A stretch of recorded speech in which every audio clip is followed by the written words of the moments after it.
कहते हैं वृंदा श्री हरि की अनन्य भक्त थी। उन्होंने आजीवन उनकी आराधना की थी, परंतु जब उन्हें श्री हरि के छल का पता चला तो उन्होंने भगवान विष्णु को श्राप दे डाला, जिससे वह पत्थर के बन गए। नमस्कार मित्रों, आपका बहुत स्वागत है आपके अपने श्री मंदिर में। क्या आप ये जानते हैं कि भगवान विष्णु के पाषाण स्वरूप शालिग्राम का अवतरण कैसे हुआ था और कैसे हुई माता तुलसी की उत्पत्ति? आइए आज हम जानते हैं इन सभी प्रश्नों के उत्तर आज के इस तुलसी विवाह की कथा के वीडियो में। माता तुलसी का असली नाम वृंदा था। यूं तो उनका जन्म राक्षस कुल में हुआ था, लेकिन वह श्री विष्णु की बहुत बड़ी भक्त थी। बड़े होने के बाद वृंदा का विवाह जलंधर नामक असुर से हुआ। वृंदा भगवान विष्णु की परम भक्त तो थी ही, साथ ही वह पतिव्रता स्त्री थी।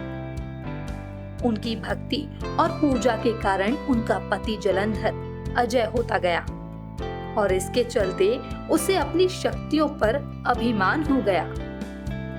घमंड में आकर उसने स्वर्ग पर आक्रमण कर देव कन्याओं को बंदी बना लिया।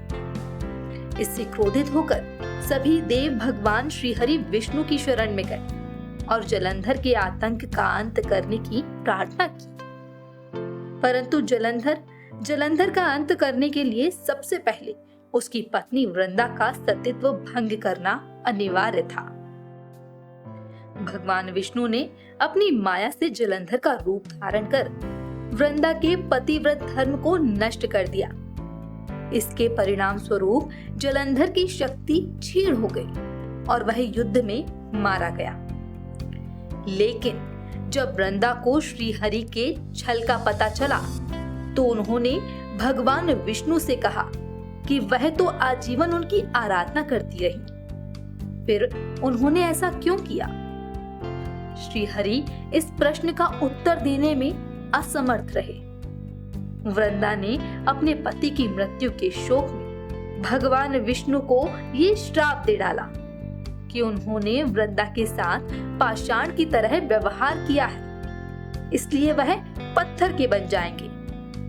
ये कहते ही भगवान श्री हरि पत्थर समान हो गए और सृष्टि का संतुलन बिगड़ने लगा। ये पत्थर भगवान का शालिग्राम रूप कहलाया। तब देवताओं ने वृंदा से याचना की कि वे अपना श्राप वापस ले लें। भगवान विष्णु भी वृंदा के साथ हुए छल से लज्जित थे। अंत में वृंदा ने भगवान विष्णु को क्षमा कर दिया और जलंधर के साथ सती हो गई। वृंदा की राख से एक पौधा निकला जिसे श्री हरि ने तुलसी नाम दिया और वरदान दिया कि तुलसी के बिना वह किसी भी प्रसाद को ग्रहण नहीं करेंगे। उनके शालिग्राम रूप से तुलसी का विवाह होगा और कालांतर लोग इस तिथि को तुलसी विवाह किया करेंगे। जो भी इस पूजा को करेगा उसे सुख और सौभाग्य की प्राप्ति होगी। तो मित्रों, इस वीडियो में हमने जाना तुलसी विवाह से जुड़ी पौराणिक कथा के बारे में। इस कहानी से हमें ये पता चलता है कि जीवन में अच्छे कर्म ही मनुष्य को प्रगति के पथ पर आगे बढ़ाते हैं और किसी भी प्रकार के दुष्कर्मों का परिणाम हमें बुरा ही मिलता है। इसलिए जीवन में नित्य सत्कर्म करते रहिए और ईश्वर की कृपा प्राप्त करते रहिए। हम आशा करते हैं कि आपको ये वीडियो बेहद पसंद आया होगा।